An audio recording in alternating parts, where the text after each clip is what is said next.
Hey everyone, this is Chris here with Daily Motor, and today we've got the infotainment tour and demo on the 2022 Subaru Forester and its 8-inch touchscreen Subaru Starlink infotainment system. Before we get started, let's hop out and take a look at it. This isn't just any Subaru Forester, this is the Wilderness. So we have a little bit more ground clearance, some all-terrain tires, some different bumpers, different wheels, and about 1,000 Wilderness badges all around this thing. If you want to learn more about the Subaru Forester Wilderness, make sure you check the link in the description to get access to all of our other videos on this car, our full review, our fuel economy test, our sound system test, and if we end up filming anything else, those will all be linked down below. But for now, we're going to take a look at some of the technology in this Subaru Forester. Not a ton new for this model year. The Subaru Forester has been the same for quite a while now. We've gotten a mild facelift here, different bumpers and headlights and so on. But otherwise in here, things have gone pretty much unchanged. Before we dive into this 8-inch touchscreen, let's go ahead and take a look at our very small little screen here on our cluster. Pretty traditional cluster here on the Subaru Forester, and of course, if you can see there, we do have a Wilderness badge there on our rev counter, but 2 analog gauges on either side and a digital gauge here in the middle. You control that by using these little arrows on the left-hand lower side of the steering wheel. You can scroll through and see that you have a digital speedo. You've got a timer there, trip computer to track gas mileage, tire pressures, but we aren't moving. Let's go back to this screen here. Can adjust screen settings in here. Eyesight, rear seat, reminder, warning, volume, screen settings. Go back here. Set that on the digital speedo. Not too much going on here in the middle, but we do have a couple other screens in this car to complement this middle screen here. One of which being this screen up here above the infotainment. You actually control that screen from the steering wheel as well. Use your little info button here and you can cycle through all of your different views for this screen. You can see right now I'm on an all-wheel drive sort of off-roading menu there. You can see your pitch and roll or whatever this is. I've got -3 degrees. We are sitting slightly sloped down right now, so that is pretty accurate. One tap of the info button takes you down. You've got all of your temperatures there and average speed. There's weather, location. You can see what you're listening to up there at the top. You've got a trip computer there with average fuel economy and distance to empty. Clock. You can also hold info here to select what you want on the middle screen. Except it doesn't do anything, so maybe not. Anyways, though, we also have one to tell us what driver aids we have on and what driver aids we have off. Some of those can be adjusted from up here above you, but the car is not running right now, so I don't believe that it's going to let me adjust those. I like this off-roading menu because this is, of course, the Forester Wilderness, so sometimes I like to have a little bit of off-road flair if I'm not reminded enough by all of the brushed copper, as they call it, touches in this interior.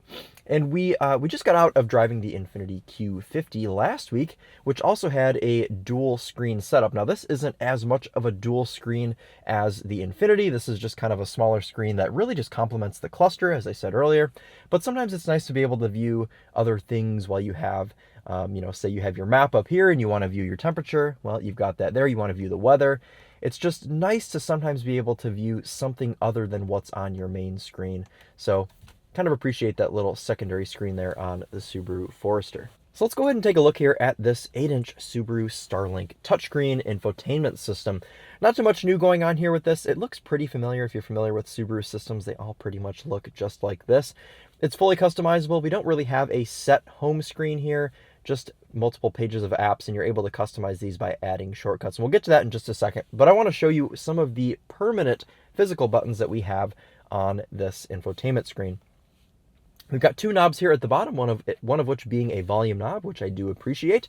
We also have a tune knob over here on the left-hand side. You can see that it actually tunes on the fly. You don't even have to be on the radio tab for it to tune, so that's pretty nice. It's kind of irritating that the volume takes over the entire screen when you touch the knob. We have a CD player right here below our screen. We have a home button. If you end up being on a different screen and want to quickly go home, you're able to do home there with that central button. You've got a radio button here, a map button, an apps button. You've got two other seek or skip buttons, and then a media button here, which we do not have a device connected quite yet. We're going to do that here in the video. So let's go ahead and go back home there with our home button. Additionally, you have a couple of different buttons here that stay on the home screen. We have a CD tab over here on the right-hand side. We don't have a CD in the car right now, but if you did, you'd be able to access it very quickly from that button there. And then a home button over here on the left-hand side, which does the same thing. Actually, it doesn't do the same thing. This home button here will take you home no matter where you're at, but this home button here will only take you home if you're in a screen that isn't an app screen. So slightly different functions. I don't know why you would really need all of that, but there you go. That's what all of your permanent buttons do there. It's worth mentioning also that this will switch depending on what source you're on. So you saw, that makes a good noise. So you saw earlier we were on the media tab there, and it thought that I was playing a CD. So when you go home, well, you've got CD up there, but if you press radio, it puts you on Sirius XM, and then you have Sirius XM there up in the top right. So that'll be your radio, media, whatever it is, tab there on the upper right, and then home on the upper left. Now, as I mentioned, this is fully customizable, all 8 of these apps, and you're able to fill up 3 screens. So if you want to have a bunch of different widgets here on your screen, you are able to do so. Standard and what we have on this car right now is phone, map, my Subaru, media, apps, Subaru Starlink, settings, POI categories, which was added, radio, which should be on the first page, and a custom location, which we added earlier in the review. If you want to check out what this means, go ahead and check the review out, and we'll actually show that in just a second. But let's go ahead and start here with some of these tabs. We'll go through them and see how they work. So we don't have a device connected. I'm actually going to go ahead and line in my phone here so we can see how some of these features work.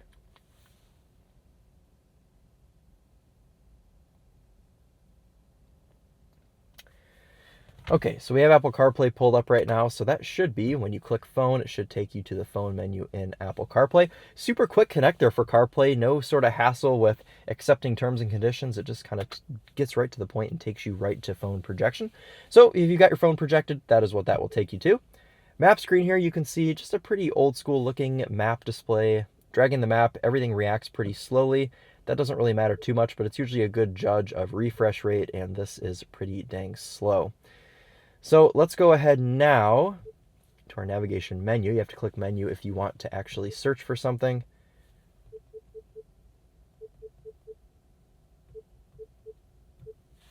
See how fast it does this.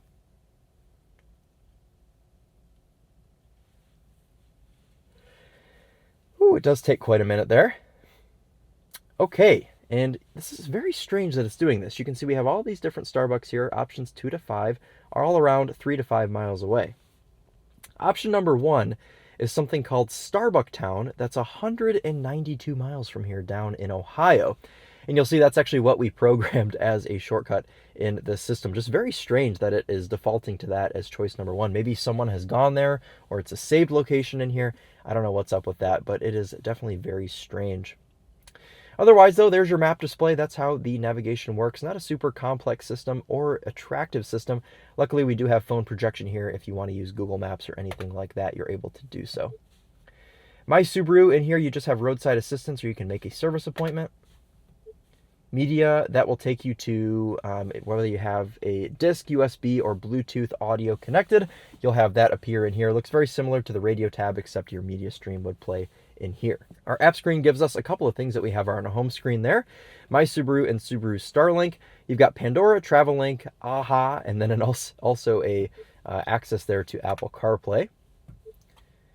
Subaru Starlink here, which is kind of just Subaru's built-in phone projection. But if you're using Apple CarPlay or Android Auto, it doesn't really matter to do this. This is more if you own the car, you'd have Starlink downloaded on your phone, and it's kind of like a backup phone projection for if you don't have Apple CarPlay going. You can see different settings in here. Go ahead and scroll through these. Refresh rate, not the best. You can see all of our different settings in here. We'll take a look through some of them. Driver profile, we don't have a profile in here right now because this is a press car. Pretty quick reaction time here on the settings menu. Everything seems to pull up pretty quickly.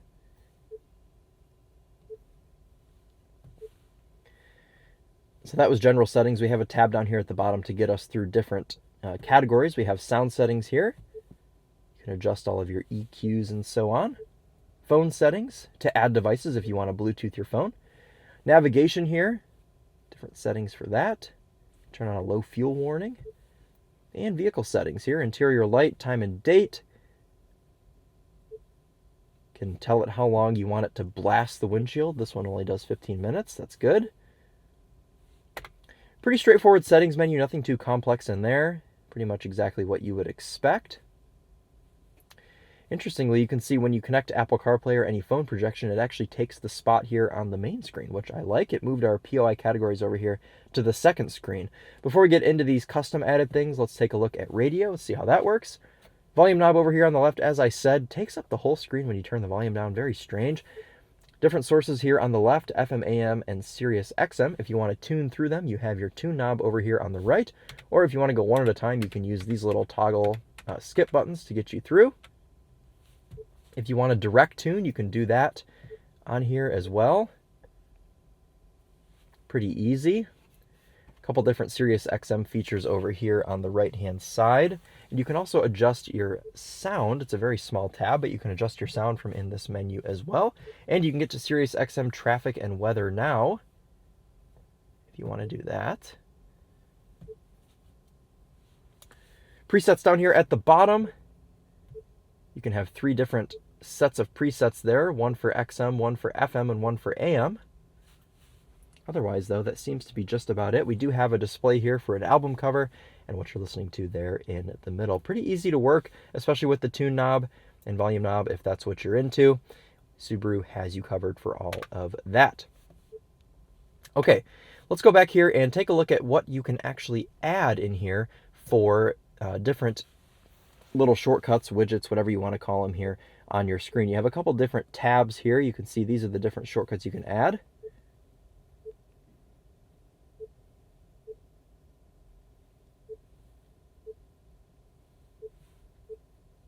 So if you want to add Pandora, say, to your home screen, this will be the same for any widget that you decide to add.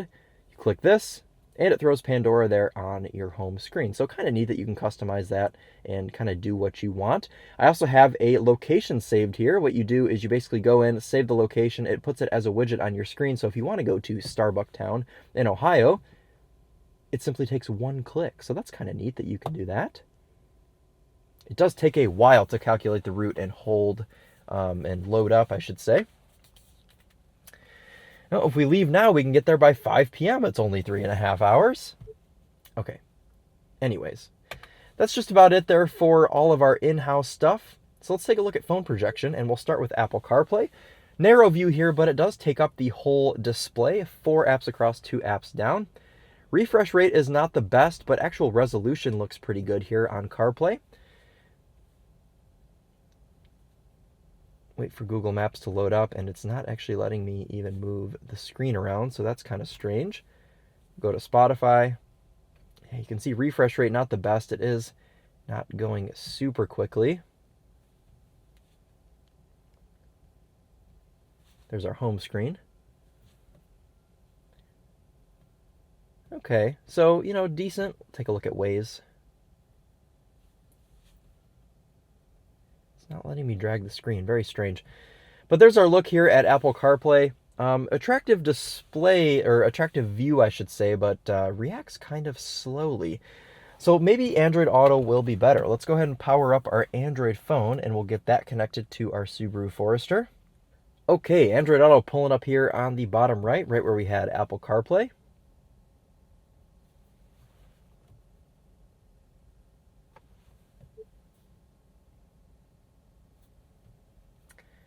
Keep in mind, it is an inactive Android phone, so there are a couple things that we won't be able to view on here. But actually, look at that. Android Auto refresh rate seems to be on par with Apple CarPlay. We don't usually see that, but considering that Apple CarPlay refresh rate wasn't that great,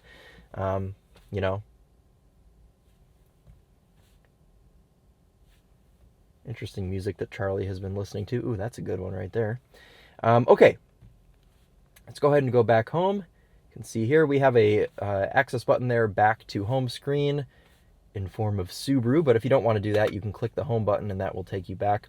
Overall though, Android Auto looks pretty good, and it does take up the full screen, 4 apps across, however many apps down, and pretty clear resolution as well.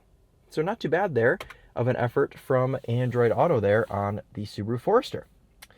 So that'll just about wrap it up. Overall thoughts on this system: it isn't really the best thing in the world. It doesn't react as fast as other systems and cars in this class, but it isn't a bad system. I don't really have anything against it per se. I just wish that it ran a little bit faster, but I do like the customizable aspect of this infotainment system. It makes it so you can have kind of whatever you want here on this second page, so that is nice. I also like that we have some volume knobs and some physical controls down here as well to complement the system, as well as a second screen and a little screen here on the cluster. So overall, a pretty decent system. And again, if you guys want to learn more about the Subaru Forester, make sure to check the link in the description to get access to all of our other videos on the car. But that'll wrap it up for us today. Thank you guys all so much for watching, and I'll see you in the next one. This has been Chris here with Daily Motor, and as always, drive on.